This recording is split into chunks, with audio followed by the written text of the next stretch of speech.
Let's explore something together. A different way of living, one that's not built on big grand gestures, but on the quiet accumulation of tiny, intentional choices. Have you ever looked at certain aspects of Japanese culture, that sense of calm, that focus, that feeling of purpose, and just wondered if there's a quieter way to go about things? It's not about making some huge dramatic change. It's really about something much smaller, and maybe much more profound. So let's start right there with the power of small things. We're talking about simple physical habits that might seem totally insignificant on their own, but over time, they compound into massive change. And our first concept is really the foundation for all of this. It's a word you might have heard before, Kaizen.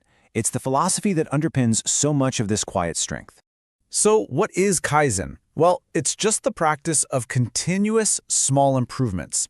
The goal isn't some massive, painful overhaul. It's simply to be 1% better every day. Think of it as invisible progress. You don't commit to an hour at the gym. You just do one single push-up.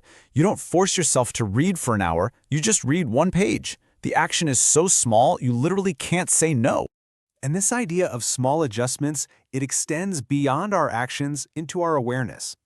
Our next tiny habit is all about mindfulness and how we nourish ourselves. It's called Hara Hachibu. The principle here is incredibly simple. Hara Hachibu is the practice of eating only until you're about 80% full. And there's a solid physiological reason for this. It actually takes our brain about 20 minutes to get the signal that we're full. So if you eat until you feel full, you've probably already overdone it. Now, this isn't about restriction. It's not about dieting. It's about introducing one tiny moment of awareness into every meal. Just a little pause to ask yourself, am I actually still hungry? It's such a small question, but it can have a huge impact on your well-being. Okay, so now let's broaden our view a bit. We're going to move from these individual actions to our relationship with our purpose, with the world, and with the people around us. This section is all about finding a reason for being. And a central pillar of living a purposeful life can really be found in this one beautiful word, Ikigai. Your Ikigai is your reason for being. It's fascinating. In Okinawa, a region famous for its longevity, almost everyone can tell you what their Ikigai is. And it's not about some grand ambition. It can be as simple as tending a garden. It's just the thing that pulls you out of bed in the morning with a sense of meaning. So the natural question is, how do you find it? Well, this framework here offers a path. Ikigai is said to be found at the intersection of these four things. And you don't need all the answers right now, just the willingness to start asking the questions. So just as Ikigai connects us to our inner world, this next practice connects us to the world outside. Let's turn to our connection with nature as a real source of restoration. This is called Shinrin-yoku. This is not hiking, it's not exercise, it's simply forest bathing.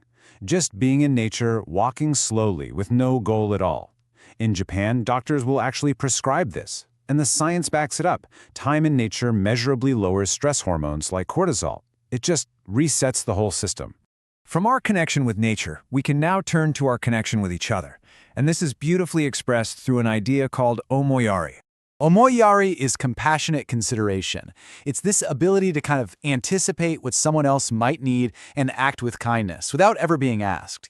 These tiny things like speaking quietly on a train, they ripple outward. They help create a more harmonious, considerate society for everyone.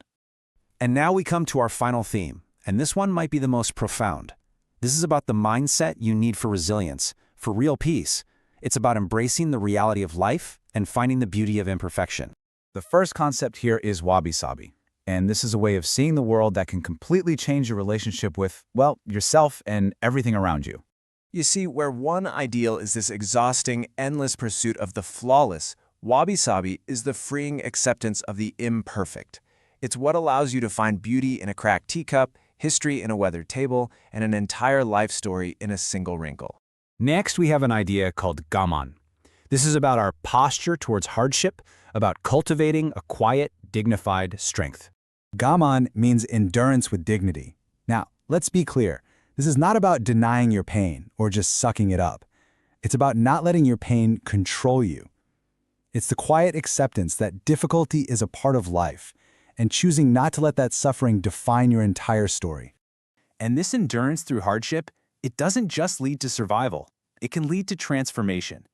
Our final concept is a really powerful metaphor for this journey of resilience: Kintsugi. Kintsugi is the art of repairing broken pottery. So first, a vessel breaks. The pieces are carefully gathered, but instead of hiding the cracks, they're mended with gold. And the piece doesn't just become useful again, it becomes more beautiful, more valuable, precisely because it was broken. And that's really the lesson here. Our scars are not flaws. They're not something we should hide. They are proof of our strength, our history, our resilience. They are the gold. None of these things are quick fixes. They're principles for building a more intentional life. And so we're left with this thought: what if transformation isn't some big, sudden event? What if it's a quiet, patient process built one tiny, almost invisible choice at a time?